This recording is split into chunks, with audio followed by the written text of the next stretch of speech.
Παρακαλώ, πάρτε τις θέσεις σας. Σε 1 λεπτό ξεκινάμε.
Παρακαλώ, πάρτε τις θέσεις σας. Ξεκινούμε.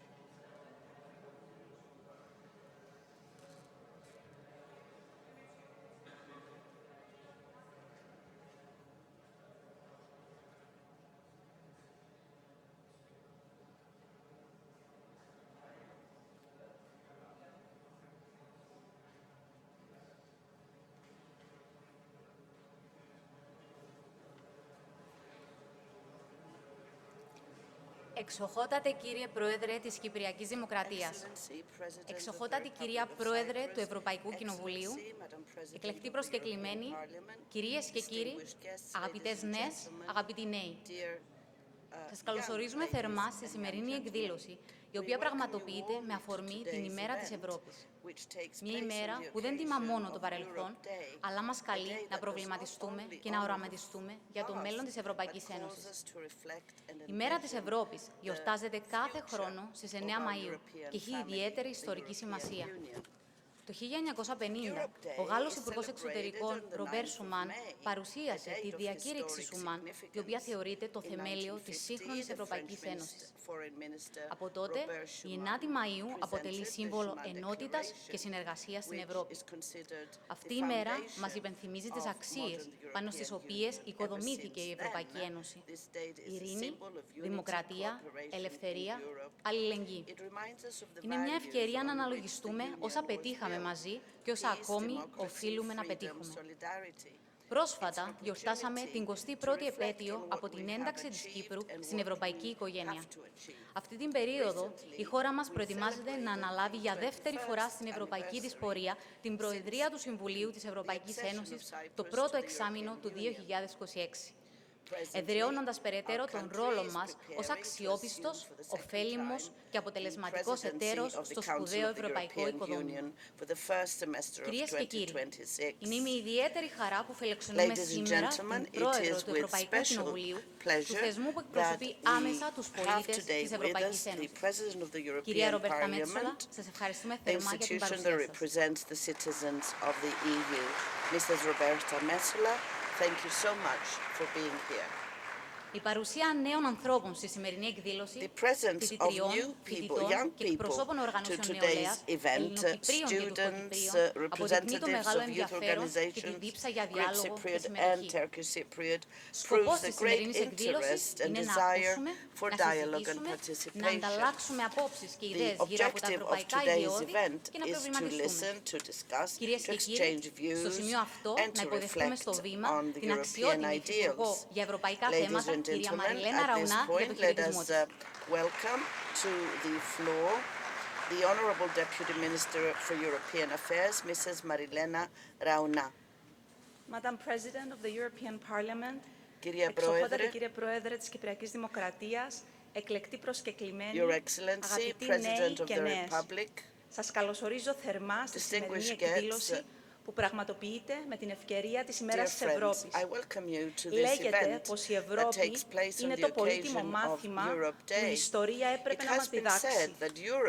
Η Ενωμένη Ευρώπη μας διδάσκει λοιπόν ότι ενωμένοι είμαστε πιο δυνατοί, ότι μέσα από τη συνεργασία μπορούμε να πετύχουμε περισσότερα και ότι οι κοινές προκλήσεις απαιτούν κοινές λύσεις και ένα συλλογικό όραμα.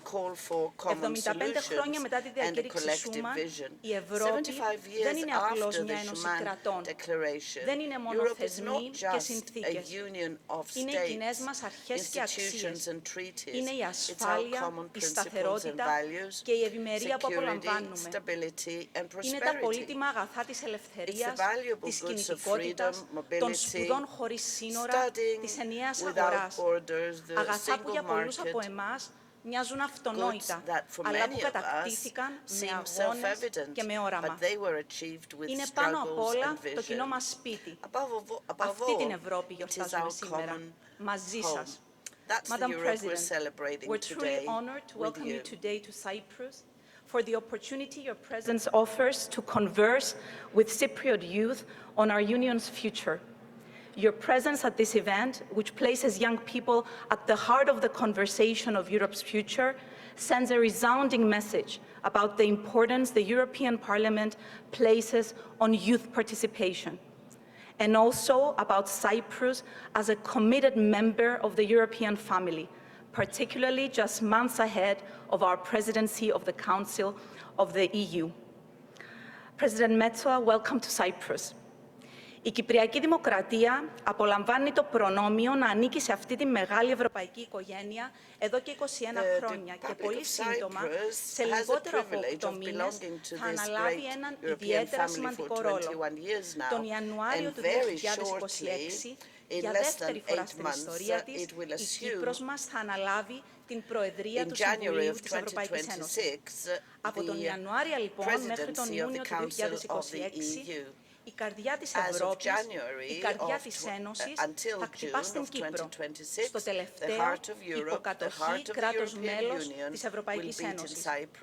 Αξιοποιώντας την εμπειρία 2 και πλέον δεκαετιών, εργαζόμαστε για μια φιλόδοξη Κυπριακή Προεδρία, προσανατολισμένη στο να φέρει ουσιαστικά αποτελέσματα, διαμορφώνοντας λύσεις και πολιτικές προς όφελος της Ευρωπαϊκής Ένωσης και όλων των Ευρωπαίων πολιτών, με όραμα για περαιτέρω ευρωπαϊκή ολοκλήρωση, για μια ένωση πιο κοινωνικά αλληλέγγυα, πιο ανταγωνιστική, πιο στρατηγικά αυτόνομη. Αγαπητές νέες, αγαπητοί νέοι, στο σπουδαίο αυτό εγχείρημα που αναλαμβάνουμε, σας θέλουμε δίπλα μας. Επενδύουμε σε όλους και όλες εσάς και στη φωνή σας. Η Ευρωπαϊκή Ένωση είσαστε όλοι εσείς. Στις καρέκλες όπου λαμβάνονται οι αποφάσεις στις Βρυξέλλες, κάθονται τα κράτη-μέλη και οι θέσεις τους καθοδηγούνται από ενεργούς πολίτες όπως εσάς. Και κλείνοντας, να μοιραστώ κάτι προσωπικό.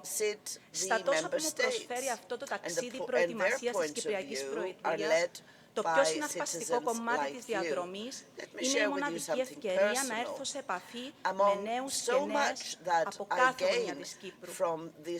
Είμαστε περήφανοι για τη νέα γενιά, για το επίπεδο, την ποιότητα, τη σκέψη, τις ιδέες και την οπτική που φέρνετε στη συζήτηση. Και αυτό μας γεμίζει ελπίδα και αισιοδοξία για το μέλλον. Αυτή η κυβέρνηση επενδύει στους νέους και με οδηγεί στο να συνειδητοποιώ κάτι ακόμη πιο σημαντικό. Εμείς είμαστε αυτοί που Cyprus. πρέπει να Their βρούμε τον high δρόμο level μας προς εσάς. quality, their Να σας δώσουμε thinking, το their χώρο που perspectives χρειάζεστε, το βήμα that you που σας bring to the αξίζει στη discourse. δημόσια συζήτηση. And Και η σημερινή we are with εκδήλωση you. κάνει We want to ακριβώς give you the αυτό. space that Σας you need, ευχαριστώ. the platform you deserve on the public debate. And this is what we are doing today. Σας ευχαριστούμε πολύ, κύριε Υφυπουργέ. Thank you very much, Εξοχότατε κύριε Deputy Πρόεδρε της Κυπριακής Minister. Δημοκρατίας, κύριε Νίκο Χριστοδουλίδη, Excellency, ο λόγος President of the σε εσάς. Republic, Mr. Christodoulidis, you have the floor. Dear President of the European Parliament, my dear Roberta, εκλεκτοί προσκεκλημένοι, κυρίες και κύριοι, αγαπητές νέες, αγαπητοί νέοι. Distinguished guests, ladies and Μέρα της gentlemen, Ευρώπης. dear young ladies and gentlemen, Μαΐου αποτελεί μια ημέρα με this day, the 9th ιδιαίτερο of May, is a ιστορικό day και of πολιτικό particular συμβολισμό. historic and political Είναι μια μέρα symbolism. αφιερωμένη στην It is ειρήνη, στην a day δημοκρατία, dedicated αλλά to και στην peace, to ενότητα στην democracy, ευρωπαϊκή and μας to Ήπειρο. unity on Είναι μια our μέρα European αφιερωμένη continent. στις It's θεμελιώδεις a day αρχές και αξίες dedicated to της the fundamental Ευρωπαϊκής values Ένωσης, and αυτό που λέμε principles of the αλληλεγγύη, European συνεργασία, Union, what we αλληλοσεβασμός call και διάλογος. solidarity, Και σήμερα cooperation, mutual τιμούμε respect and όλα dialogue. όσα Today, αντιπροσωπεύει η we Ευρωπαϊκή are Ένωση. honoring all Γι' αυτό of και what δεν θα the μπορούσε να EU υπάρξει πιο stands for. ουσιαστικός τρόπος για να that γιορτάσουμε is αυτή τη why μέρα από μια There ανοιχτή could συζήτηση not have been a με τη more νέα γενιά του meaningful τόπου way μας. to celebrate this day Και τους νέους than μας by που having an αποτελούν το open παρόν, discussion αλλά και with το the μέλλον της new Ένωσης μας. generation of our country, Η σημερινή the young εκδήλωση, κυρίες και people κύριοι, who are the είναι present and the ξεχωριστή future για of our ακόμη ένα union. λόγο.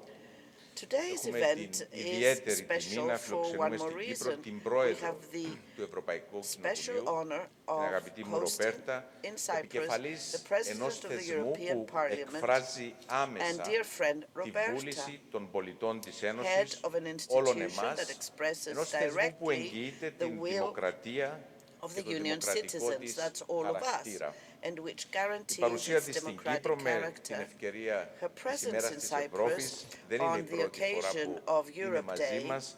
Of course, it's Αποτελεί not the ακόμα first μια time she έμπρακτη has απόδειξη visited us, της but her διαχρονικής presence here στήριξης και today αλληλεγγύης της is Ευρωπαϊκής yet Ένωσης another προς τη concrete χώρα proof μας.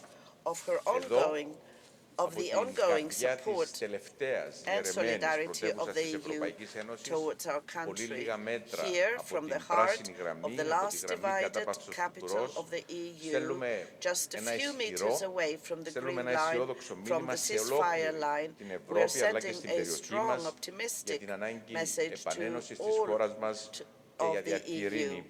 And in Η our επίσκεψή σου region, λοιπόν, for αγαπητή Ροπέρτα, reunification αποκτά and for ακόμη lasting peace. μεγαλύτερη Your σημασία σε visit αυτήν here, ειδικά therefore, την dear χρονική Roberta, συγκυρία, takes κατά on την οποία με τη στήριξη additional της importance Ευρωπαϊκής Ένωσης in και ως this αποτέλεσμα των point in επίμονων time, προσπαθειών της during κυβέρνησής which, μας, with the support of the καταφέραμε European έπειτα από Union and as a χρόνια result στασιμότητας of να επιτύχουμε persistent μια πρώτη κινητικότητα στο efforts Κυπριακό. that our government Και has παρά made, τις we have δυσκολίες, παρά τις managed, after προκλήσεις, years of παρά την stagnation, αδιάλακτη τουρκική στάση, to achieve mobility παραμένουμε on the προσιλωμένοι Cyprus και issue, θα πράξουμε despite the ό,τι είναι difficulties, δυνατόν the στη challenges, μεγάλη the προσπάθεια για intransigent stance of επανένωση της Turkey. πατρίδας μας, We remain πάντα σύμφωνα με τα dedicated to σχετικά the effort to ψηφίσματα reunite του Συμβουλίου Ασφαλείας Cyprus, των Ηνωμένων Εθνών always in accordance with the και φυσικά resolutions τις of the αρχές UN και Security αξίες Council, της μεγάλης ευρωπαϊκής and μας of course οικογένειας. on the basis of the Γιατί για εμάς, principles and για values όλους εμάς που of our βιώνουμε great καθημερινά European τις family, συνέπειες της because διαίρεσης for και της us, all of us, συνεχιζόμενης that εδώ και 51 daily χρόνια experience κατοχής, the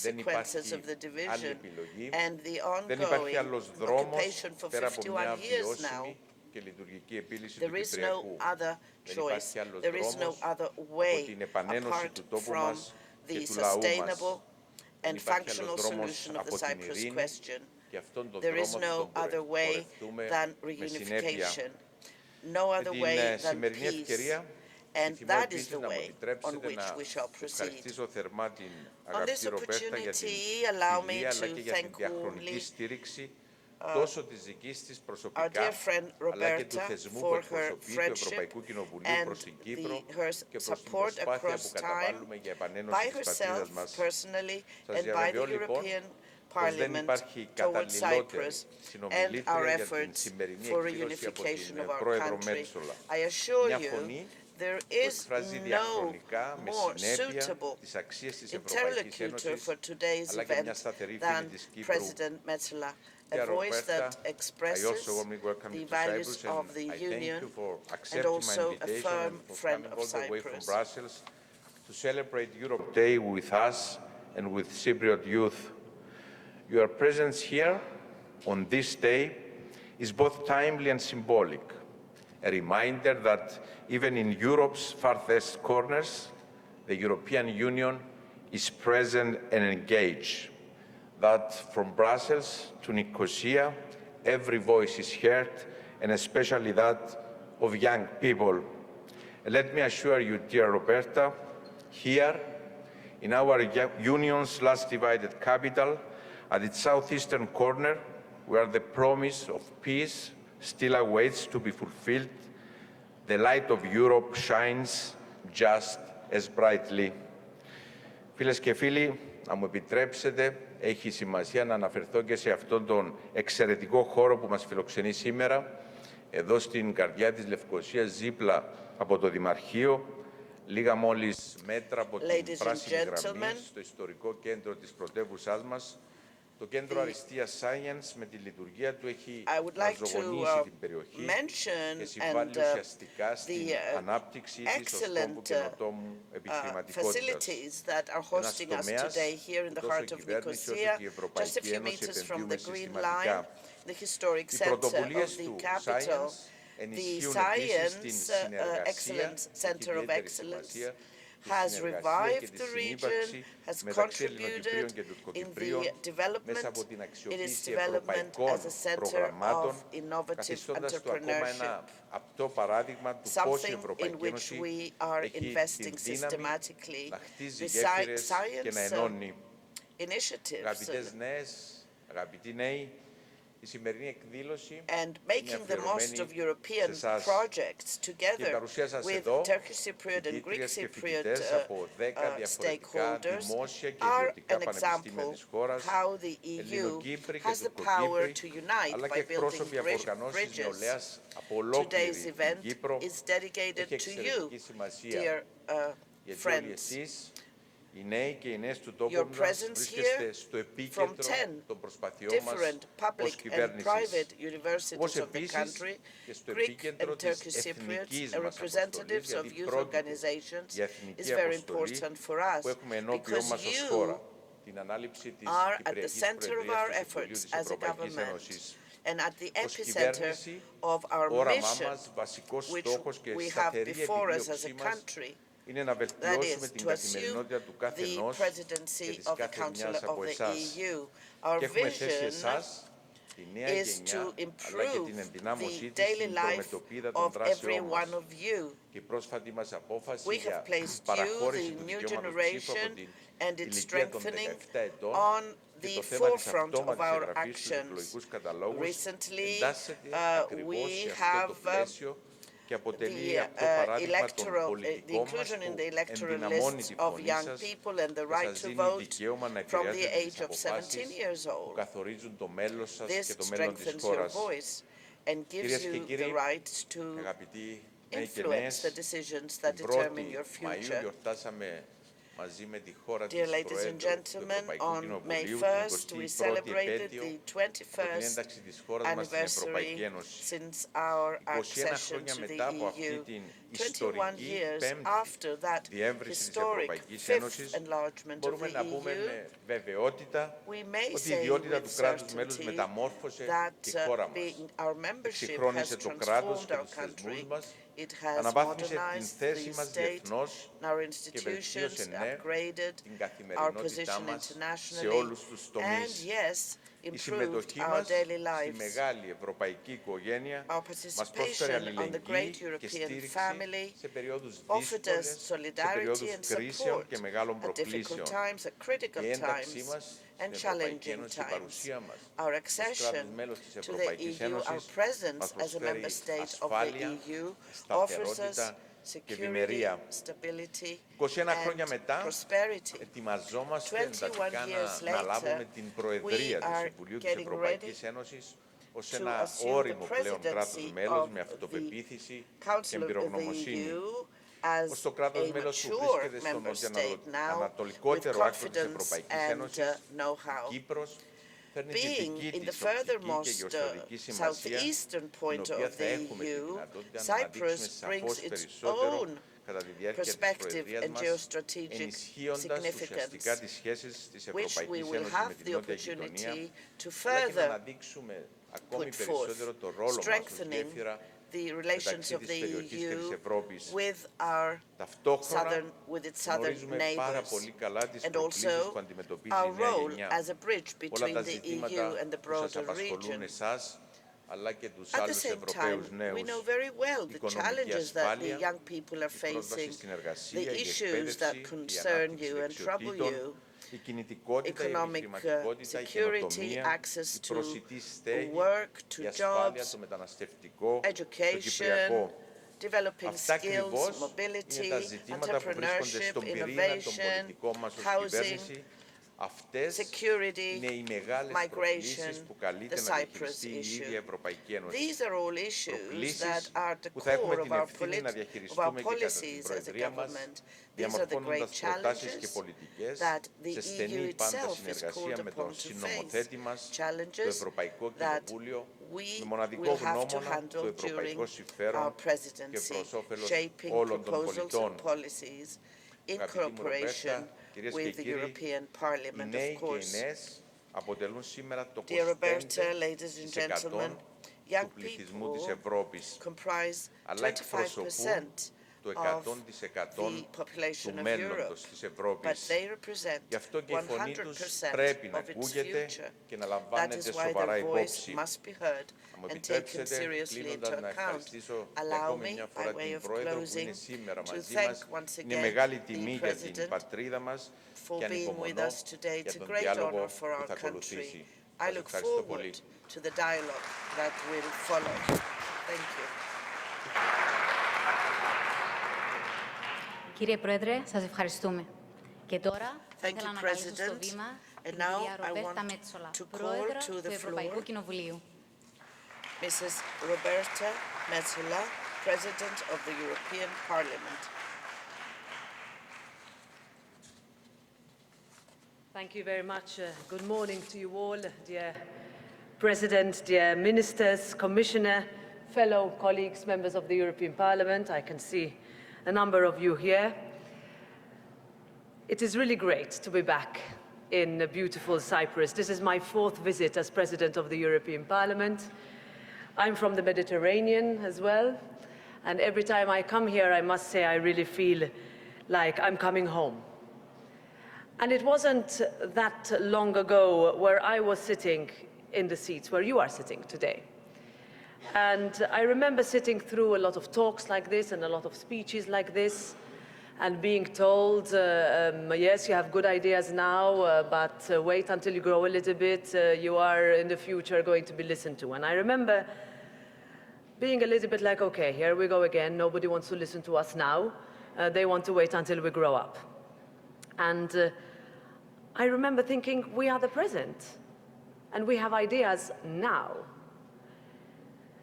Now, looking back to those days, I think I realize and I actually understand what was meant, because I've seen it. I've seen what young people can do when they step up. I've seen what young people can do when they speak out, and when you shape the world around you. I've seen young people change the world. Now, Europe is not just something that you learn in school, in class, or even in debates and question and answer sessions we will have today. Europe is a living, breathing project. We say it every year on the 9th of May, and then we sort of forget and say it again on the 9th of May the year after. But what I would like, and I need you to help me do that, is that you live and breathe Europe every day.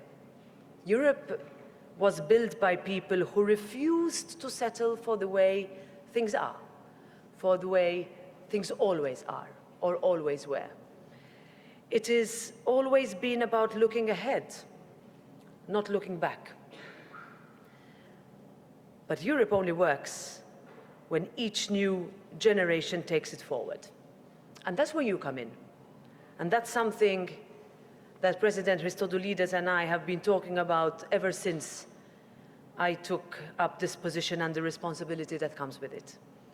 Now, Europe and Cyprus need your energy, your ideas, your honesty, your boldness, not just to fix what isn't working, but to reimagine what is possible. I first got involved in politics at a time when my country was in the middle of an extremely divisive debate. Country split right down the middle as to whether we would join the European Union or not. We celebrated 21 years last week. And I remember thinking, I have a choice as a young woman.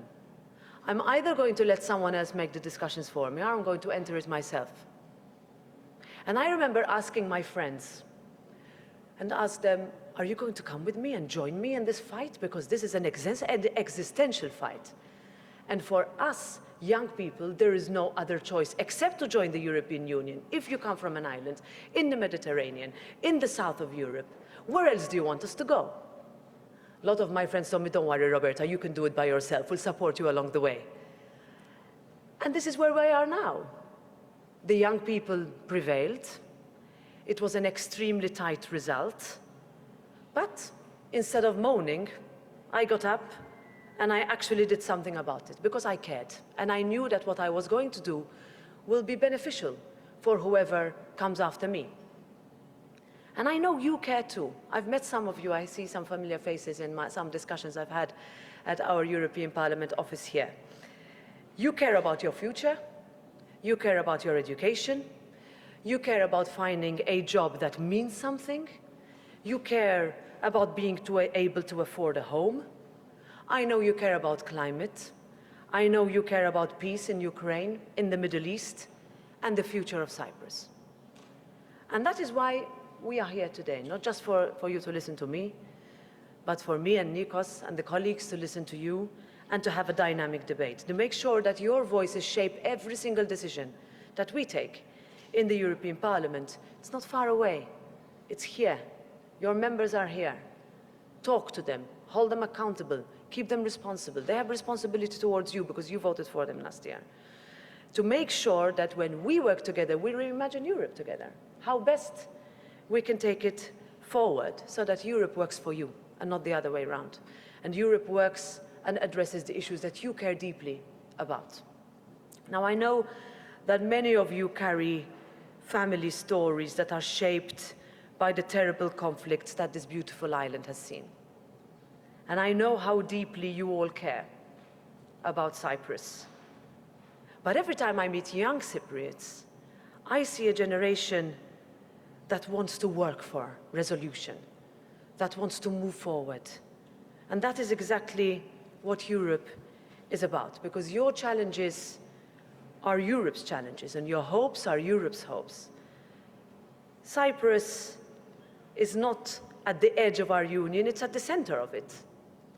We like to say it in the Mediterranean, that we're the center of the universe, but it's true. And I want you to know you can count on Europe because you are Europe. And I know that we can count on you. President Christodoulidis and I meet quite often. We meet in Brussels, we meet in different fora, and there is not one moment when he does not work tirelessly for this country. And my commitment to him, to his ministers, to his government, to his parliament, everyone here, our members of the European Parliament, and to you, is that Europe will always support Cyprus on its path to reunification within the UN framework, through dialogue, through diplomacy, through joint steps walked together. Every 9th of May, we come together and we say that this European Union of ours was born out of the ashes of war. It was built to bring people together, not to push them apart. And let me tell you, we will never give up on that mission.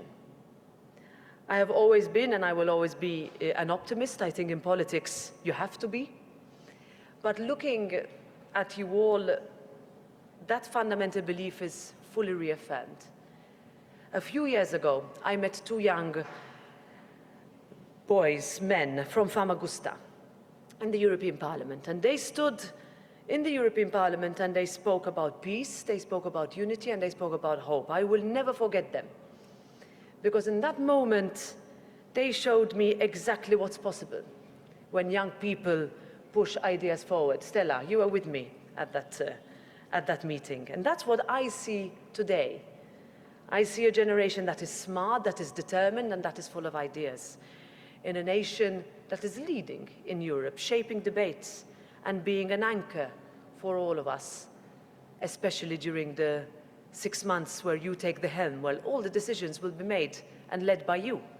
And we will look to you for that leadership. So, yes, when I say you are the future of Europe, I really mean every single word. And that means speak up. That means stay curious, get involved, ask questions, vote, organize yourselves, run for elections. We need to see more young people running for elections. Have the courage to put your name on the ballot paper. I didn't get elected the first time that I ran. I didn't get elected the second time that I ran. Today, every time I see a young person, I say, you learn. Even if you don't get elected the first time, you will get elected if you're committed. And then once you get elected, people will trust you. And then you are accountable to them. And then you are before them for re-election, and people will trust you again. That is what I would like the next chapter of Europe's history to be written about. It is also your job, not only mine, not only my colleagues.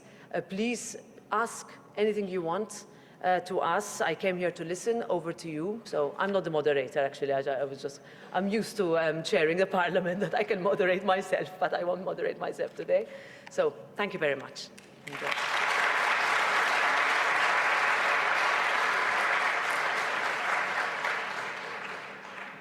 Σας ευχαριστούμε πολύ, κυρία Πρόεδρε.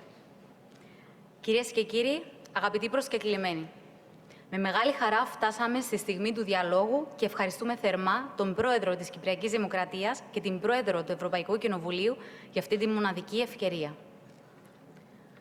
Λαμβάνοντας υπόψη τις παγκόσμιες προκλήσεις και την γεωπολιτική ρευστότητα, θα εστιάσουμε τη συζήτηση σε συγκεκριμένα κρίσιμα ζητήματα που απασχολούν την Ένωση και φυσικά τους Ευρωπαίους πολίτες. Ανάμεσα σε αυτά είναι ο γεωπολιτικός ρόλος της Ευρωπαϊκής Ένωσης στον κόσμο, μεταξύ άλλων, That is the geopolitical role of the European Union in the world, the relations and the role of the Union in the broader region of the Eastern Mediterranean, the transatlantic relations, and of course the Russian aggression against Ukraine. Also the European defense and security, migration, and the Cyprus is a European issue. We will also discuss energy independence, digital transition, health, housing, employment, and of course education and youth. We will try to listen to questions from students of universities and youth organization representatives. These may be submitted in Greek, English, or Turkish, and they will be interpreted simultaneously. But please, before you send your question, tell us your name and who you are addressing your question to. We will start immediately. We will take 2 questions at a time, one from each university, and then we'll give the opportunity to the 2 presidents to answer in Greek and in English respectively. So, please.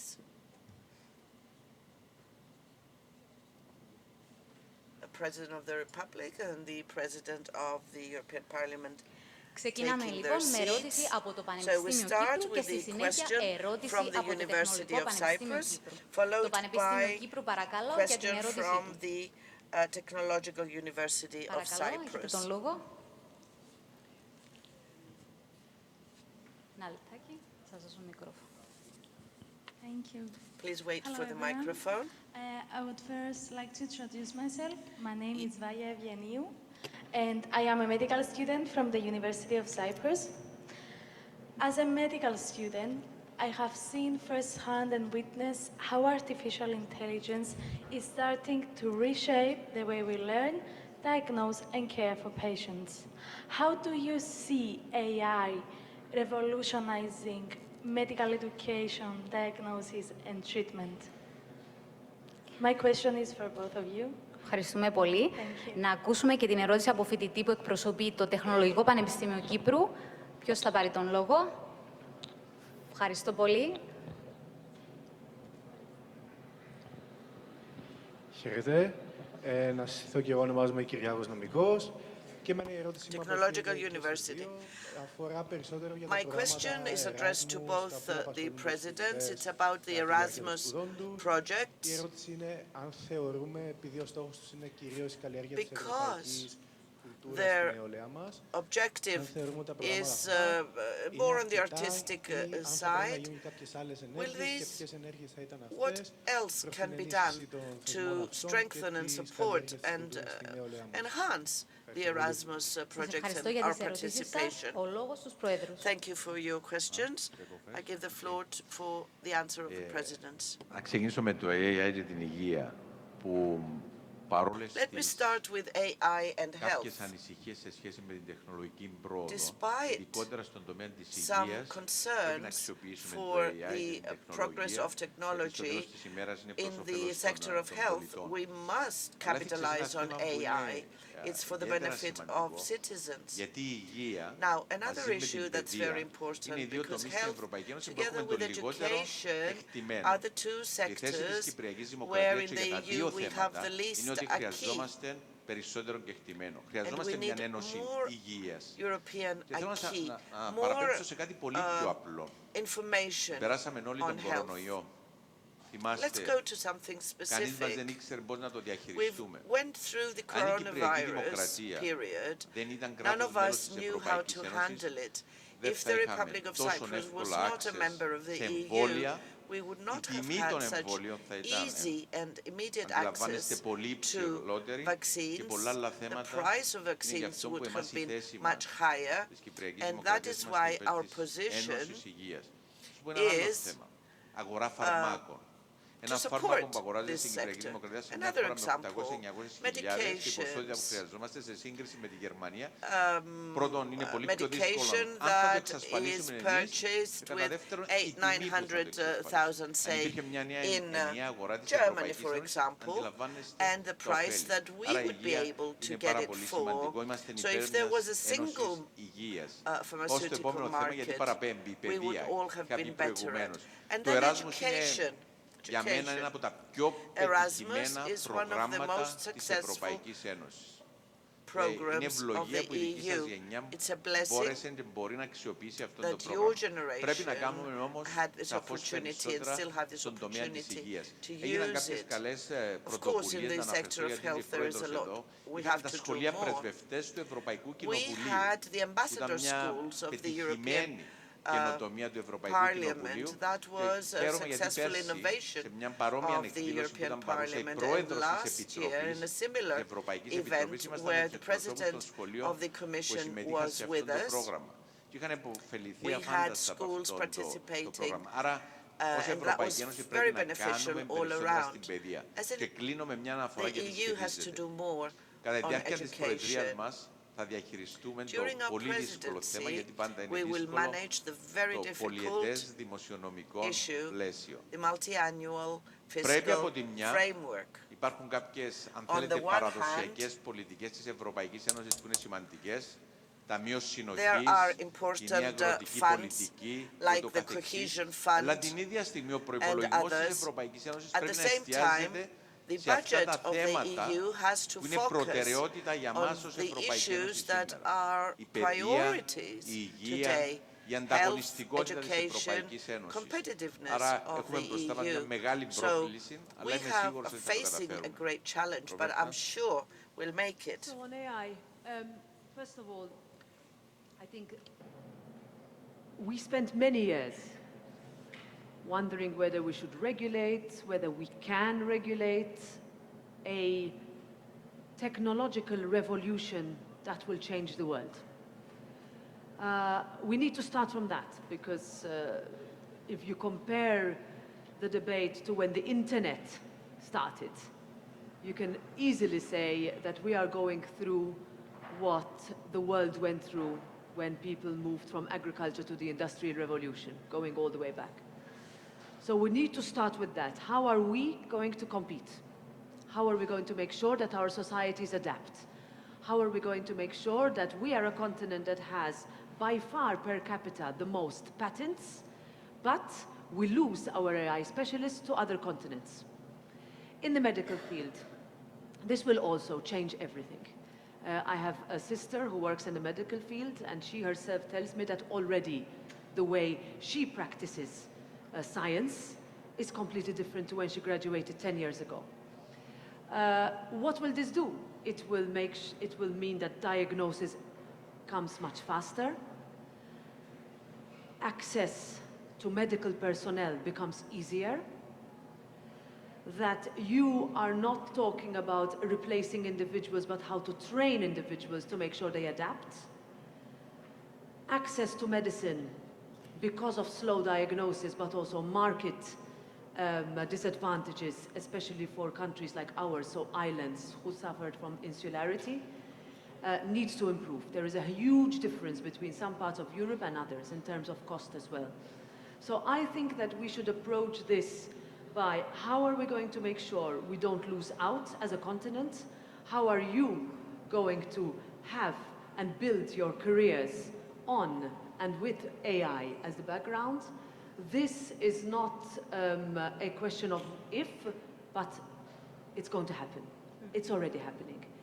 What we need to make sure, and here in the European Parliament we were very clear when we adopted the decision, the AI piece of legislation, is that we need to balance between protecting from abuse, realizing that you can be exploited in the election area, for example, impersonation of candidates, voice impersonation, making older people, let's say, believing, or people who are less tech savvy, believing certain things that are not correct. We see it every day in the way I'm sure you use social media. That we need to be very careful of. Will we beat it? I don't think so. But will we, let's say, mitigate its impact? I believe so. We have 200 billion euros that we are investing in AI, and that's something the European Parliament very much supports. On Erasmus, I can tell you I speak French because I went on Erasmus in France.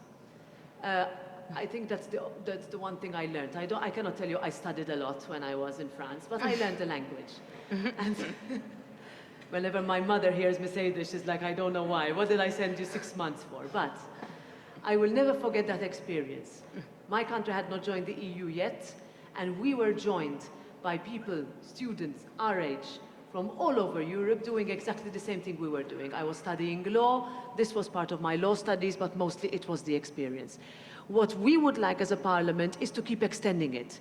It's pretty good for university students, so tertiary level. We still have a disparity in what you can afford and not. So for some countries, students tell me they need to be helped financially because the traditional countries where they go on Erasmus is becoming more and more expensive, and our budget is not increasing accordingly. And what we have done as well in the European Parliament, and this might be interesting for you or your friends, is that on Monday we adopted a decision that trainees in the European Parliament don't anymore only need a university degree. So we have extended it to all vocational and anybody who wants after high school to spend some time in the European Parliament, because we realize we also need to adapt to how young people experience Europe, and that the European Parliament or Europe or the institutions should not only be essentially those who are either lawyers or political scientists. I'm a lawyer, I can say that about myself. Okay. Σας ευχαριστούμε πολύ για τις απαντήσεις σας. Και πάμε τώρα στα δύο επόμενα πανεπιστήμια. Thank you for your answers. Now we go to the UCLan University. Good morning. My name is Laura Stylianou, and I'm a third-year law student in UCLan Cyprus. Our question will be directed to both of you, but most importantly to the President of the European Parliament. It regards with the EU advancing a new defense strategy involving 800 billion in military investments and pushing towards shared borrowing for military purposes. Does this signify a shift towards a political military federalization of the Union? Given Cyprus's size and uniqueness in its continuous operation, what guarantees exist that smaller member states would receive equal defense protection in the event of external aggression? Thank you. Ευχαριστούμε. Συνεχίζουμε με ερώτηση από το AUB Mediterraneo.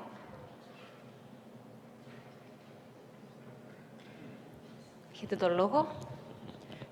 Good afternoon, Mr. President and Ms. President. My name is Lana Saad, and I'm a PPE student, first year at the American University of Beirut, Mediterraneo.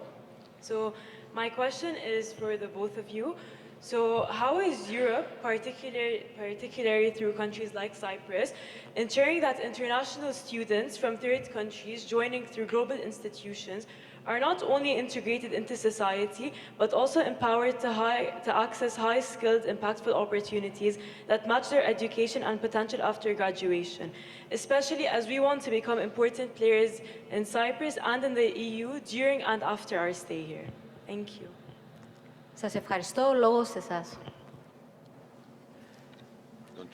I go defense. So, thank you very much for that question on defense.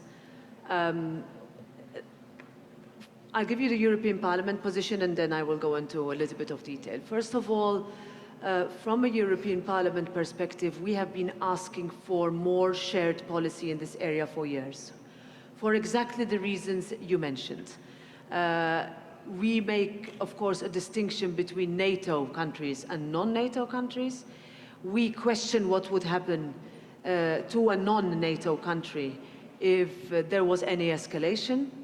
And we also have been asking for shared projects. In other words, as we did during the pandemic, as we do for, I would say, in the internal market, as we see that more than ever the European Union needs to stand on its own 2 feet, and we cannot continue to hope that others will solve our problems when things need to be solved by us. We need each other.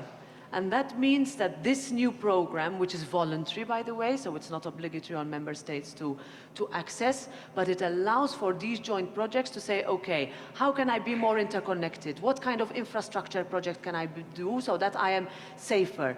What about my cybersecurity? What about making sure that my access for constant electricity, water, that is also part of critical infrastructure.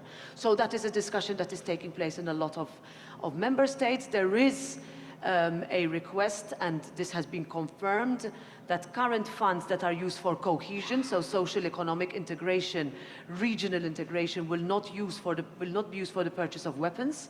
That's very important. And also that once you use this loan facility that a country might individually decide it needs, it will not harm the so-called deficit procedure. In other words, that a country will not be asked to choose between whether it spends on defense or on education or on health or on any other area. It needs to do so. And I tell you this because there is a lot of misinformation. And this misinformation has led, first of all, to what I think is a play on what we mean by peace, on how we in the European Union have essentially until 2022 gotten used to the peace dividend that we have been working on, at least in a large part of the European Union. And what has happened since 2022, I would say, perhaps more in other countries than here, is a wake-up to the fact that peace is not taken for granted. And it is against that background that we will support increased cooperation and allow member states to go further, because frankly speaking, if it were not for this, then nobody else would be spending on us. On the third countries, thank you for mentioning that. I think we have not been as good as we should have. I think we have made, let's say, looked at our policy, as we call it, in silos. We look at the labor market, you take a snapshot, what do you need? You have a stopgap response, and then you realize that one, no integration has happened, two, there is a lot of frustration and a lot of marginalization. And what we need in Europe is high-skilled labor. And we need also to attract talent from everywhere. We have not done that as well as other continents. And this is why this week you probably heard, or if you didn't, I will tell you, the President of France saying, we would like to attract people we have lost to other continents because they have a home here in research, in science, in technology, in areas where, frankly, we are lagging behind. And I think if we change our mindset and we invest in young people like yourself, that you feel that you have a home, that you can work, and you have a future, then I think Europe will be a much happier place. I'm convinced of that, and it is with success stories such as yours that we can continue to grow as a continent. Η σημερινή συνάντηση είναι με νέους. Ξεκινώ με την ερώτηση για την άμυνα. I will start with the question on defense. The problem with young people and politics is that young people don't trust politicians because they think that they're not always telling the truth. So I want to be absolutely honest on that. The EU is dependent for its energy, was dependent from Russia. We're dependent for our raw materials from China. The EU is dependent for its defense on NATO and the USA. So at the end of the day, we have to decide what kind of EU we want. Do we want an EU that is dependent on Russia or China or the US? Or do we want an autonomous, strong EU, able on its own to respond to the challenges? Our very clear position of the Republic of Cyprus and the majority of the member states is in favor of an EU which is strategically autonomous. Defense is one sector. We saw what happened with the invasion into Ukraine by Russia and how that impacted energy supply. We see what's going on with the trade wars, if that between the US and China, if that's intensified, who will lose? Who will be the big loser? The EU. We say we should invest in renewable sources of energy and so forth. The raw materials for the renewables, where does it come from? It comes from China. So we leave the dependence on Russian gas and we go to be dependent on China for raw materials. We and other EU member states are not NATO members. So, for defense, for competitiveness, for energy, our opinion is that the EU has to be strategically autonomous. So we welcome the initiatives in that direction. For example, the European Investment Bank has started a new project exclusively for defense and security. Defense and security doesn't always mean war. It means infrastructure. It means cooperating on cybersecurity threats. So, our position is to promote all these sectors. But there's something important. Strengthen defense at the expense of health or education. And that links to one of the previous questions here.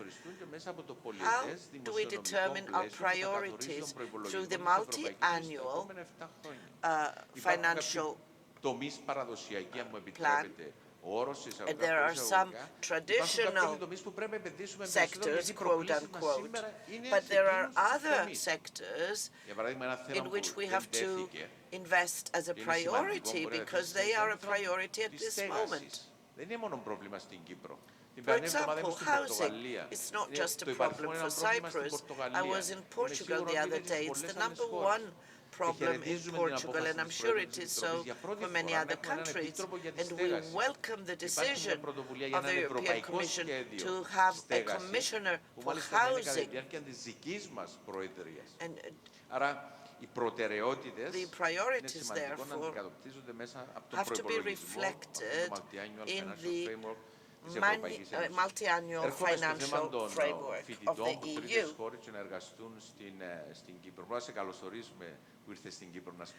Now, coming to the other question about students coming from abroad to come to Cyprus to study, we welcome you here, of course.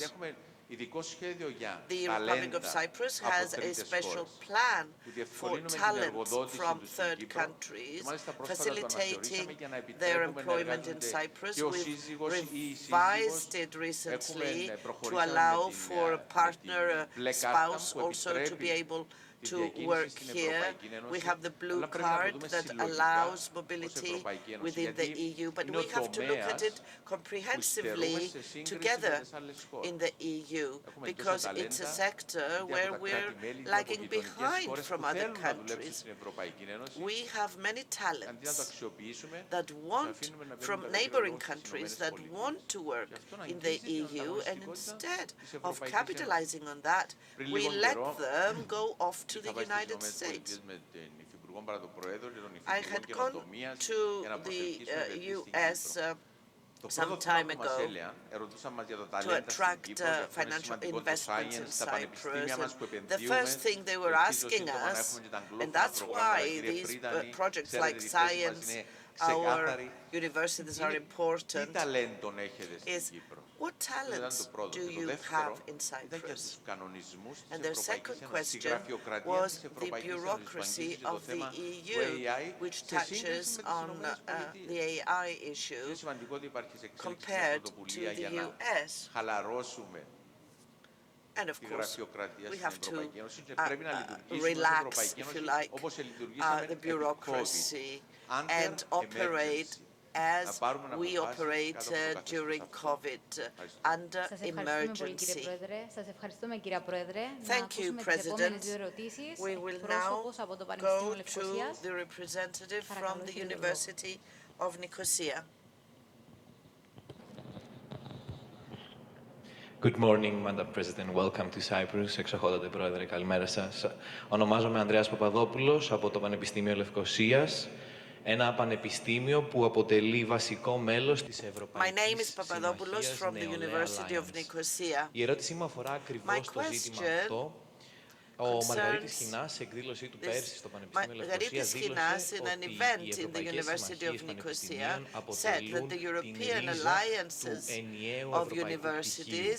Η ερώτηση λοιπόν αφορά το πώς οραματίζετε εσείς την συνεργασία μεταξύ των ευρωπαϊκών πανεπιστημίων ακριβώς στο πλαίσιο αυτό του ενιαίου ευρωπαϊκού πτυχίου.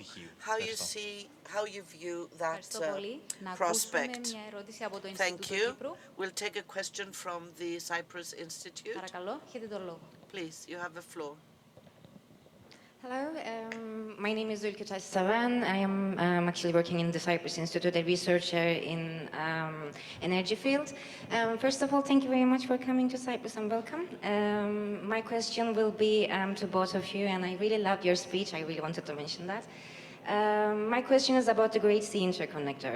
We know that it's going to be a huge milestone for the green energy transition of the Cyprus. But are we ready to take necessary measures to make sure that both of the communities on the island will be equally benefited from the benefits of this Great Sea Interconnector? Are we ready to start the dialogues, maybe something like green line regulation, to basically make sure that the Turkish Cypriot community is also benefited from the Great Sea Interconnector? That's my question. Thank you. Σας ευχαριστώ για τις ερωτήσεις σας. Ο λόγος στους Προέδρους. Να ξεκινήσω από τη δεύτερη ερώτηση. Let me start with your second. Not only from the interconnector, but we are planning for the whole of Cyprus, for Turkish Cypriots and Greek Cypriots. At this moment, we are discussing on a project for renewable energies in the dead zone, in the buffer zone, funded by the EU, that will benefit both communities. And something else less known perhaps, since 2011, the two systems are connected. When the Turkish Cypriots compatriots need it, we of course give them, and when we need it, we get it from there. So not just the interconnector, but in anything else we do with a view to the whole of Cyprus. Because when you live in a divided homeland, our country, the Turkish Cypriots, the Greek Cypriots, Armenians, Latins, cannot thrive in a divided country. We have so much more potential united. And with the presence of the President of the European Parliament here, I want to say this, that our most important, if you like, trait is our membership to the EU. We saw the visit to Paris to see the French president recently by a country which used to be the arch enemies in the past. So the greatest project, which is the project of peace, is also for us the best safety guarantee. Now, many universities from Cyprus are participating in the project for the universities. We had a commissioner for education, Mrs. Vasiliou, is with us. She did exceptional work. And education, together with health, the former health commissioner also did a great job under difficult circumstances, is here with us. But we must do more. We must have more European acquis in the areas of health and education. The university has access to significant economic support for new infrastructure or for projects. These programs are running. So, Andreas, I agree with what Margarita said. This is an old project, one that we have had significant success early on in terms of recognition of qualifications, but it's almost like we've stalled. And I would myself like a much more sort of integrated network of higher education institutions. We're not there yet. I would also like to extend it with our counterparts in countries in North Africa, for example, where you could have a big Mediterranean project of European universities and universities in North Africa, young people that could move back and forth. That's my dream. It's also one that has been pushed. I don't know whether you remember, it was a former Italian Commission President, Romano Prodi, and he's still trying to push that through the Italian government at the moment. It's a project I think we could really work on. As regards the green infrastructure, and I will just, and interconnector, I will follow up on what the President said. I'll give you one example. First of all, the European Union places high value on these projects. We are sitting in a building that was financed by the European Union as a project that brings about communities, that makes it easier for people to meet, that makes it easier for us to reach excellence. Similarly, the decision was taken during the pandemic in order for member states, such as Cyprus, to use up to 30% of the funds in the context of the recovery from the pandemic for green projects, one of which is this interconnector. The more interconnectors, the better. I give you another example. Last week, the whole of Spain and Portugal went on a complete blackout. Nikos and I were there, and you realize how dependent you are on your phone when you don't have it for 8 hours. And throughout the day, myself and many other millions were wondering the same. And the reality is because the Iberian Peninsula, which has made huge advancements, investment in solar and wind power, but is not fully connected to France, and when something happened in that country, the other country could not help. And that is where what we realized when Russia invaded Ukraine, with our full dependence, for some countries it was up to 100% on Russian gas, is how you can move away towards green projects, towards less dirty electricity generation in order for us to reach our goal of climate neutrality by 2050. Is it a high target? Very. Is it manageable and is it achievable? If we invest correctly now and properly with a more integrated and interconnected European market, I'm convinced we can. Προσθέσω, αν μου επιτρέπετε, ότι το GSI είναι έργο ευρωπαϊκής κοινής ωφελίας. GSI is a utility project for the EU. 657 million worth of investment. The Recovery and Resilience Fund had two goals: green transition and digital transition of the EU. Thank you very much. We continue dialogue with a question from the European University. Χαίρετε, ονομάζομαι Κωνσταντίνος Μαυρομουστάκης. Είμαι φοιτητής νομικής στο Ευρωπαϊκό Πανεπιστήμιο. Και η ερώτηση του Πανεπιστημίου μας είναι ότι μετά την εμπειρία της πανδημίας, ποιες στρατηγικές υιοθετεί η Ευρωπαϊκή Ένωση για την ενίσχυση των εθνικών συστημάτων υγείας και τη δημιουργία ενός ανθεκτικού ευρωπαϊκού πλαισίου δημόσιας υγείας. And the public health system in general. Thank you. Now the university, Frederick University. Φυσικά. Το μικρόφωνο, παρακαλώ. Please use the microphone. Hello, Madam President, Mr. President. I'm Nandia Douvli from Frederick University. My questions directed both of you. And how can the European Union and the government of Cyprus support universities in integrating students with migrant background and turn academic communities into models of European inclusion? Thank you. Ευχαριστούμε για τις ερωτήσεις σας. After the pandemic and health systems, I forgot to say something before, and this will link me also to the second question. It is no coincidence that now that the UK is aiming to reset its relations with the European Union, one of the main priorities for this reset is education and youth mobility. And I can tell you in my talks with my counterparts in the United Kingdom, that is among the first things that are mentioned.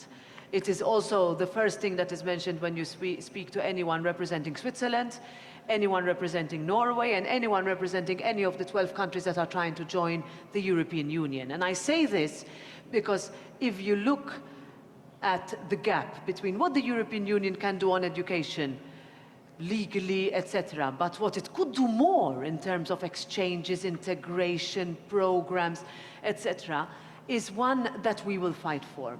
It will be a difficult fight. The President earlier mentioned the main topic of what Cyprus presidency will be dealing with, which is the multi-annual financial framework.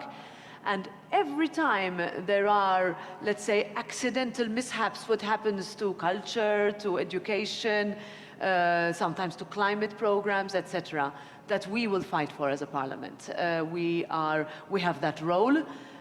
Our members, I would say, are most unanimous in pushing us to fight for that role, and I will use my institutional position to do just that.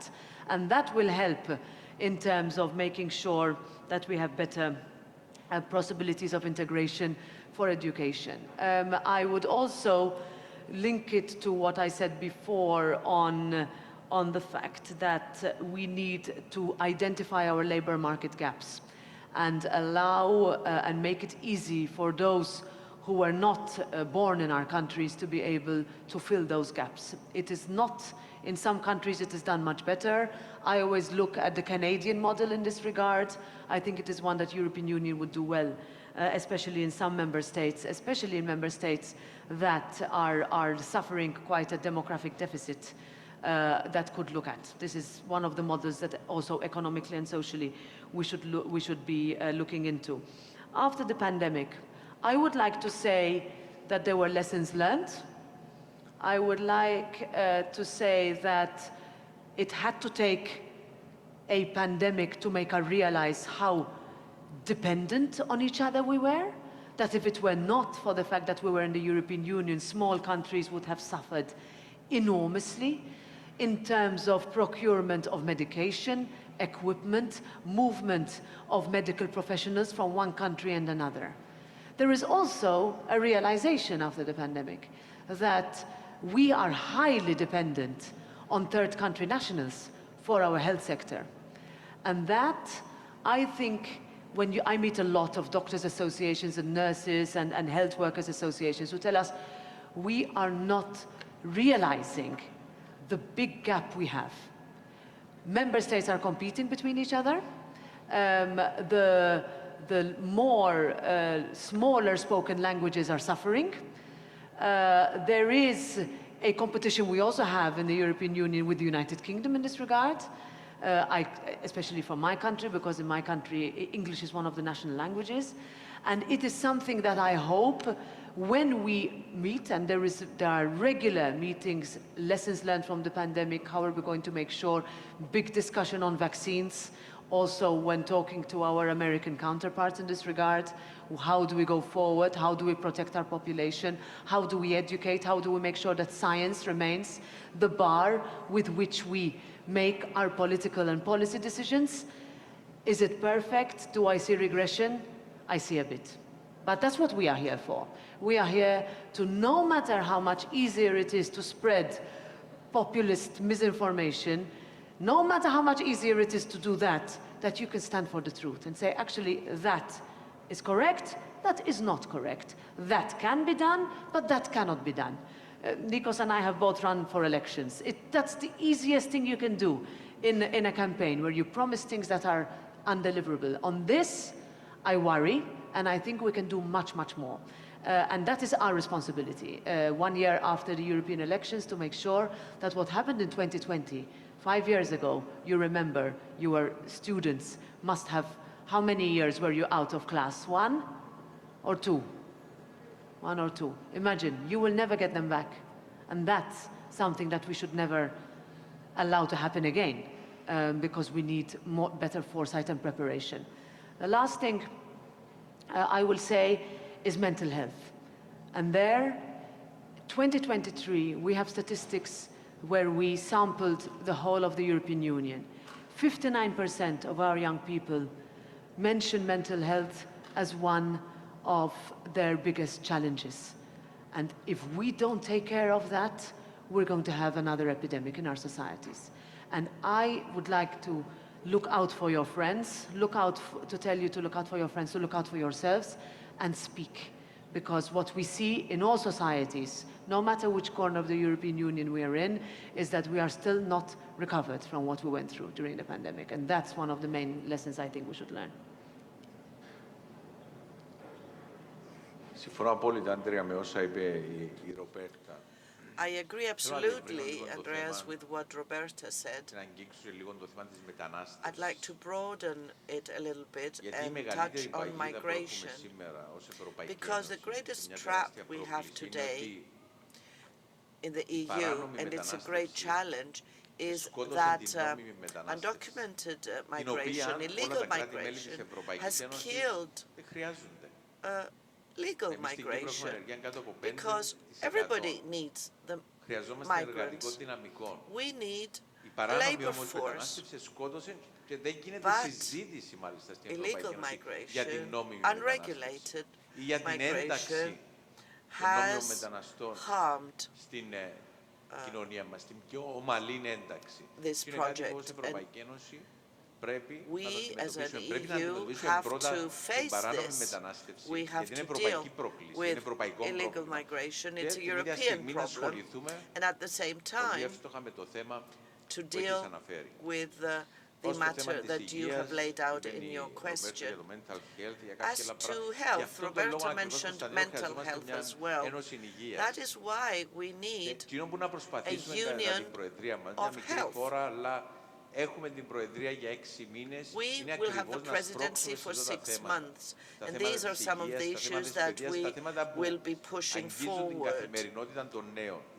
Health impacts young people's daily lives, whether they live in Cyprus or Portugal or anywhere else. Σας ευχαριστούμε πολύ για τις τοποθετήσεις σας. Thank you very much for these answers. We continue with a question from the Open University of Cyprus. Γεια σας. Welcome, Madam Mitsoulatou. Hello. Welcome, Madam President to Cyprus. My first part of the question is to Mr. Christodoulidis and the second one to Ms. Metsola. What are the measures of the government for the vocational training and training of skills of young people in order to compete on the European or international market? And secondly, what measures are taken in the EU to use the best practices from countries so that we don't reinvent the wheel every time in another member state?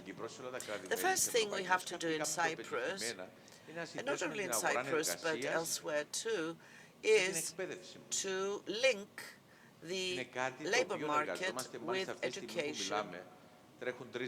As we speak, 3 studies are running to look at graduates from our universities to see if they're employed in their field of study and expertise or in another field. But that's not enough. Let me give you an example for Cyprus. The career advice in Cyprus was taking place at the beginning of the year, helping students to decide which branch to go into and so forth, what to study. And we were studying career orientation and advice in the last year of primary school. But let me reiterate, to link the labor market with education, we will be going to London soon to start a campaign against brain drain, to bring people back to Cyprus. We have an unemployment rate under 5%. I was looking at the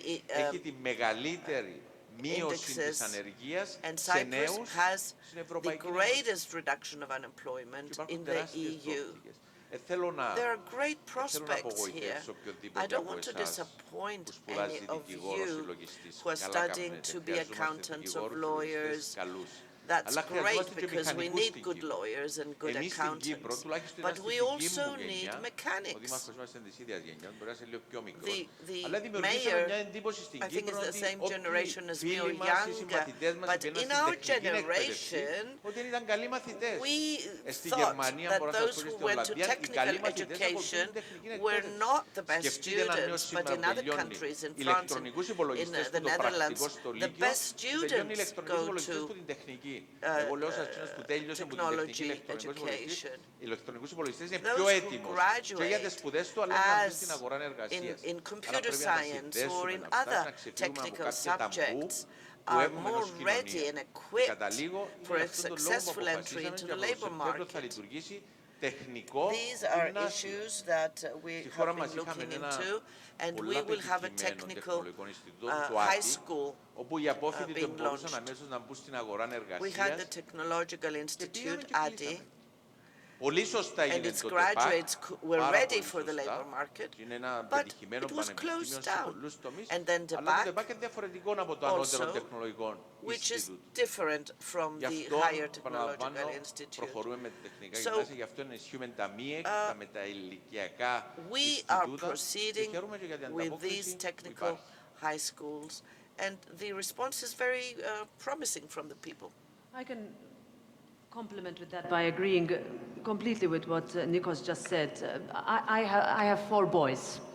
My eldest is 18, and he's currently doing his exams.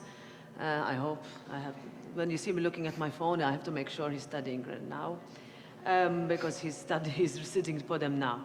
And he wants to do, if he passes, mechanical engineering. And what we have realized, and what we need to realize a little bit more, is that the way our parents studied, in other words, you study, you finish school, and then you have the same career, more or less, until you retire.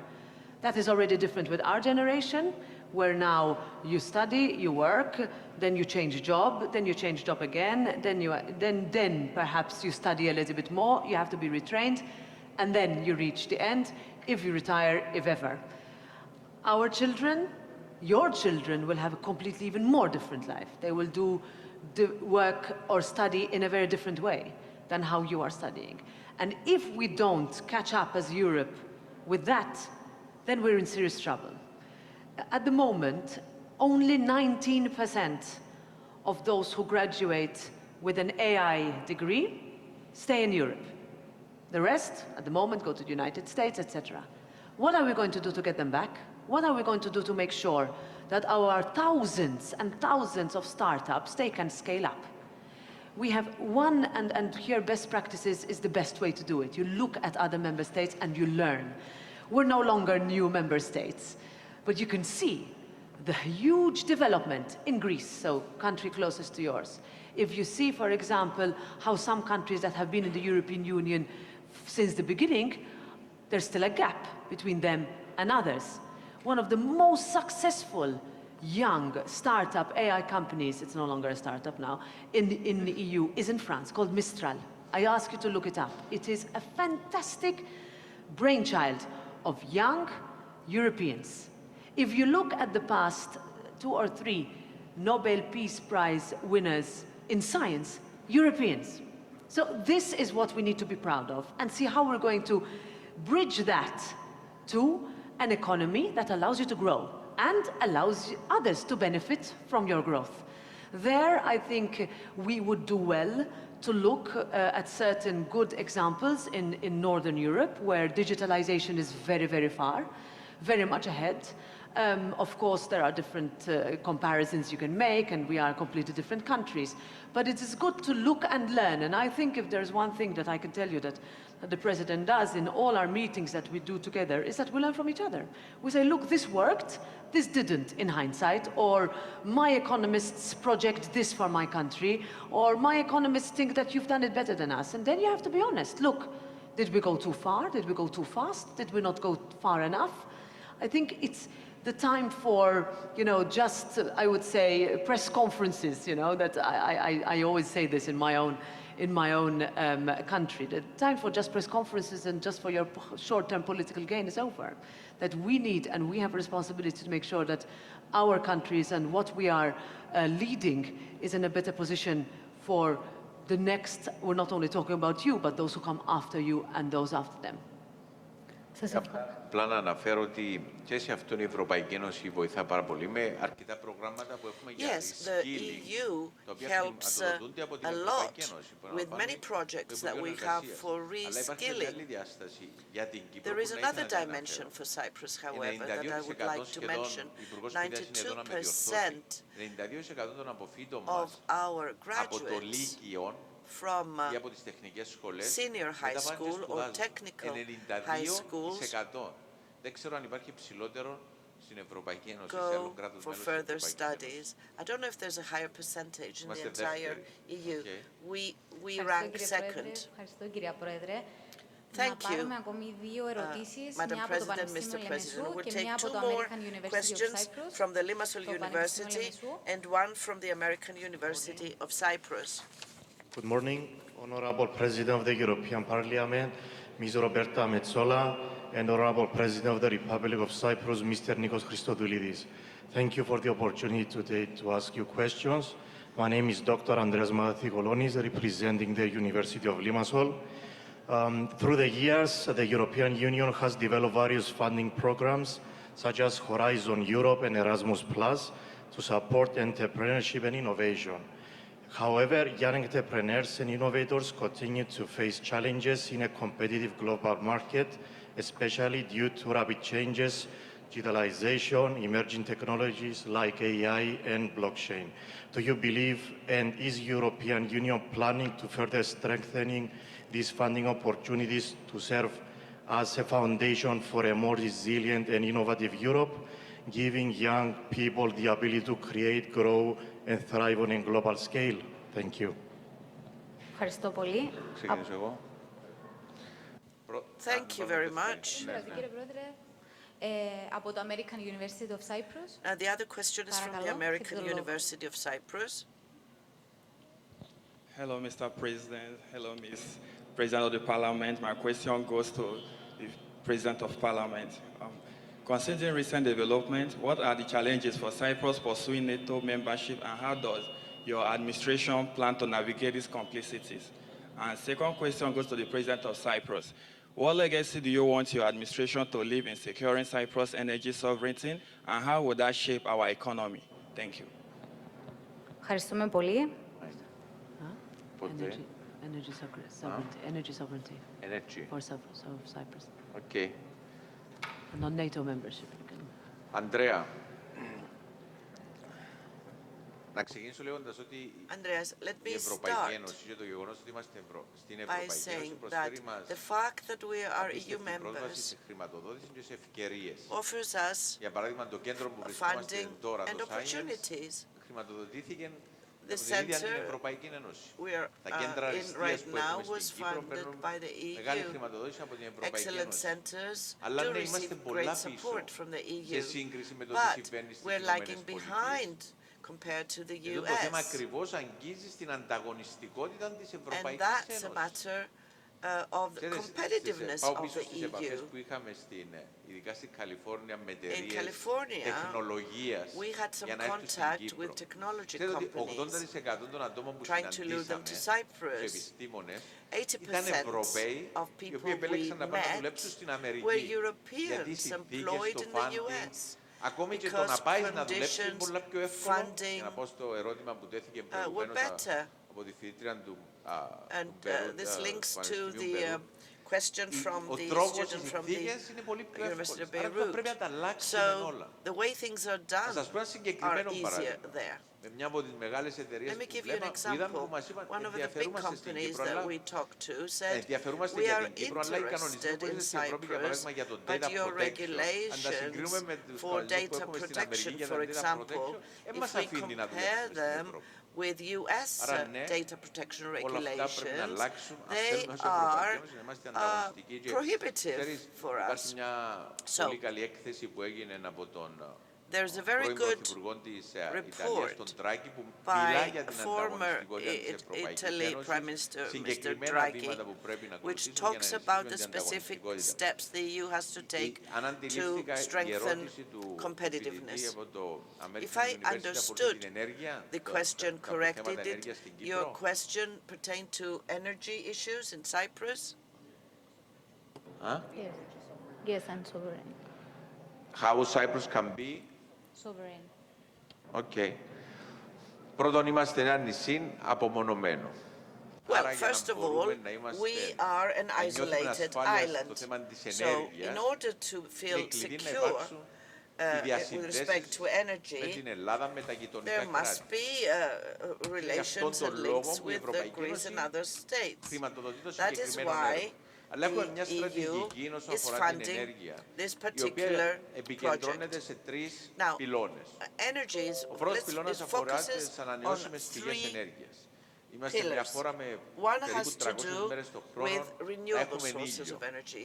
We have sunshine almost throughout the entire year, and we have to έτσι ώστε να έχουμε περισσότερες ανανεώσιμες πηγές στο ενεργειακό μας μείγμα. Γιατί δεν το κάνουμε να με ρωτήσεις. Γιατί το σύστημα μας δεν έγινε τόσα χρόνια upgraded για να μπορεί να κάνει absorb περισσότερη ενέργεια από τις ανανεώσιμες πηγές. Άρα είμαστε στο στάδιο να αναβαθμίσουμε πάλι με βοήθεια της Ευρωπαϊκής Ένωσης το σύστημα. Το δεύτερο αφορά το φυσικό αέριο. Το φυσικό αέριο δεν μπορεί να είναι λύση, αλλά το φυσικό αέριο μπορεί να είναι μια καλή γέφυρα έτσι ώστε να πετύχουμε τους στόχους μας. Άρα αξιοποιούμε το φυσικό αέριο και ευελπιστούμε ότι μέχρι το 2027 να μπορούμε να αξιοποιήσουμε το κυπριακό φυσικό αέριο. Και το τρίτο είναι οι διασυνδέσεις με την υπόλοιπη Ευρώπη, γιατί αν συγκρίνουμε τις τιμές, δεν είναι μόνο θέμα ασφάλειας, αλλά και τιμές του ηλεκτρισμού στην Κύπρο με τις άλλες χώρες της Ευρώπης, τα ρίχνουν στην Κύπρο είναι σαφώς υψηλότερες. Ακριβώς γιατί είμαστε ενεργειακά απομονωμένοι. Cost is higher in Cyprus because we are isolated. I think with regards to NATO, it would relate to what I said earlier about building a security architecture for Europe. This is why it has become so urgent because of the recent challenges that are multifaceted and also an understanding and must be a realization that we have not done enough. And we believe that we should build that architecture that complements, that does not compete with NATO, but would provide the necessary security that all member states, including this one, needs. I think besides, when you talk about emerging technologies and how we can compete, if I give you another statistic, out of 14 emerging technologies, we are competitive in 4. I think we could do better as Europe. And it is one where we will need to dedicate, no matter what, the next Horizon Europe program, whatever it will be called, if it will still be called Horizon Europe. That is what we need to invest in. That we revolutionize the way we learn, the way we invest, and the way we allow you to have easier access to capital to grow. Because ideas we have, but then it stops there. You know, you cannot scale up in Europe as easily as you can scale up elsewhere, and then no wonder you go to other continents to grow, but at the end of the day, you want to live in Europe. This is a reality. If you ask those people who Nikos mentioned, they will tell you, listen, I can't wait to live in Europe again. And that's something that we need to harness, and that remains by far our natural advantage. To do this, we need to simplify. So in the European Parliament, we are taking decisions where we have gone too far, where we have gone too fast in terms of overburdening our industry, our small companies. Europe is built on small companies, on startups, on scale-ups. We make it too difficult for them to operate. We give them 27 different authorities to deal with on top of the European regulation. It's almost impossible, if not impossible. And that we need to come to terms with, and we need to be honest, and we are having a very good discussion in the European Parliament as to where we can give essentially the time for our businesses to breathe, because we didn't give them time to breathe. And this last 5 years, if they've shown us something, is that voters felt that we were not delivering for them. And the risk is that you start to lose support, and that is something that we need to work with. The last thing I want to mention is something that I wanted to focus on, a specific thing that the European Parliament is doing, is helping the small countries in terms of recruitment of its nationals in the EU institutions. So we were seeing a over-representation of larger countries, especially those that have similar languages or the same language, with respect to smaller ones. So we are actually opening competition for Cypriots, for Cypriot nationals to join the European institutions. And this is something that we did by ourselves in order for us to have as diverse and open and representative a staff as possible, which also includes Cypriots. That's important for me to say. Thank you. Σας ευχαριστούμε πολύ για τις τοποθετήσεις σας. Ολοκληρώσαμε τον κύκλο του διαλόγου. Κυρία Πρόεδρε, κύριε Πρόεδρε, παρακαλώ να επιμείνετε για το καταληκτικό σας σχόλιο. And I will give the floor to you for your final word. Well, thank you. I think we've spoken enough. And I would like to thank you for coming and staying here until the end. If you come to Brussels, if you can, work with our office here. There are representatives of our Parliament office push them so that you can come a little bit more to Brussels and Strasbourg and meet your members here. Two of them are still here, too. Yes. They left, but they were here until 5 minutes ago because I saw them. So write to them if you don't like what they're doing, you know, write to them and tell them, listen, you are responsible towards us and accountable. I can tell you my voters do the same to me. So thank you very much for being here, and you can really trust them. Thank you.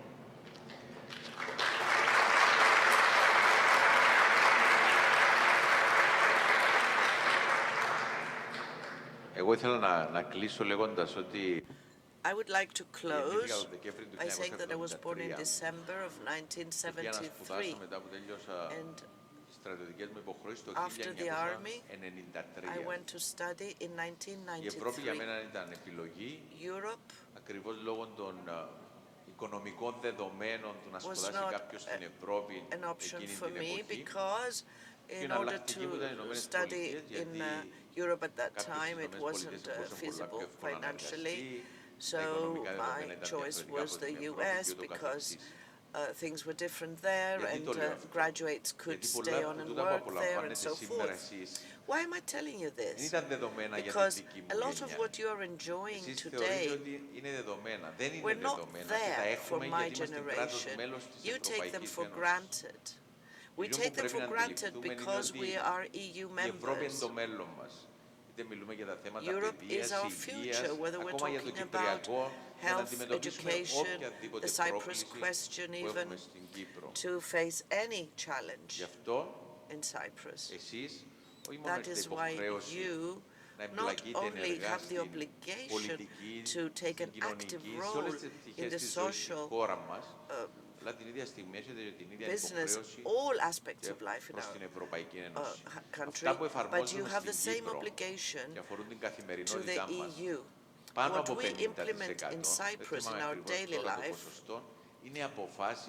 more than 50% has to do with decisions taken in the EU, and we have to realize, even though some politicians, when there is a good thing, a success, it was their efforts. And if there is something not so favorable, it's the EU imposing it on us. No, things are not like that. Your representatives of the European Parliament vote for things that impact your lives directly. We have a say in that. So you who choose your governments, your MPs, you have to take the leading role. Thank you for being here. It was really a wonderful discussion.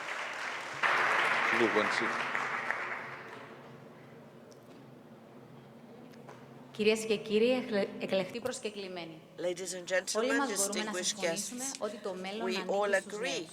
that the Εσείς θα future συνεχίσετε belongs το έργο που to ξεκίνησαν οι youth. προηγούμενες γενιές, You will αναλαμβάνοντας την continue the ευθύνη work that διαμόρφωσης previous του μέλλοντος. generations started, Μια Ευρώπη με taking προκλήσεις, the αλλά και responsibility to ταυτόχρονα shape μια the Ευρώπη με future, τεράστιες a ευκαιρίες. Europe with Γιατί challenges, αυτό είναι η Ένωση, but with ένας χώρος vast αξιών και opportunities. ευκαιριών.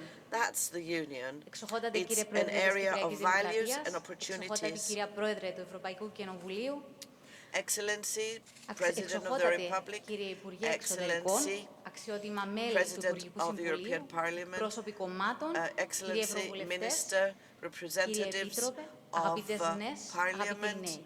Ευχαριστούμε πολύ commissioners, για την παρουσία σας. dear Δεν θα παραλείψουμε να MPs, ευχαριστήσουμε βεβαίως ladies το and Κέντρο Αριστείας gentlemen, Science, thank you for κορυφαίο being ερευνητικό here. κέντρο We πληροφορικής also στην want to Κύπρο, thank που μας παραχώρησε την the αίθουσα. Science Η εκδήλωση μας Center κλείνει of με ένα μουσικό Excellence, δρόμενο από την παιδική χοροδία which is a του top πολιτιστικού ομίλου research διάστασης center υπό την for διεύθυνση IT των μαέστρων and Χριστίνας και Δήμητρας innovation in Χρυσούρη. Cyprus for giving Καλή us συνέχεια σε όλους. this Χρόνια venue. πολλά Ευρώπη. And we will continue with some music from the cultural club Diastasis. We will have a choir conducted by Christina and Dimitra Pisuriou. Thank you very much.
όσο κρατήσει μια στιγμή κι όσα χωρέσει μια ρογμή, πάρε τα και χόρεψε.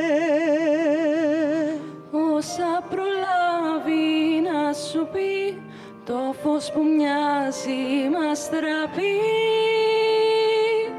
πάρε τα και εξόδεψε.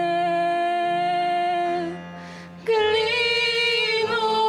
τα φώτα στη σκηνή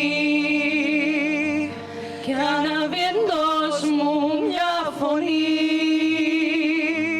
που μου φωνάζει τώρα εδώ το παραμύθι μου να δω και να το ζήσω.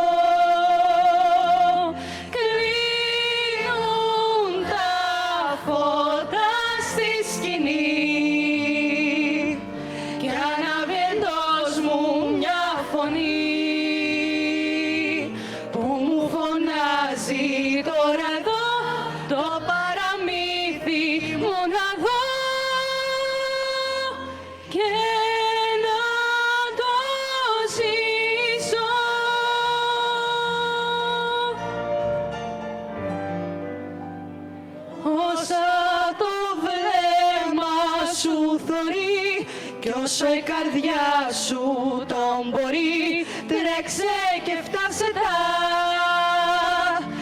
άστρα που χάνουν τα φτερά και πέφτουν κάτω άστρα φτερά. Τρέξε και πιάσε τα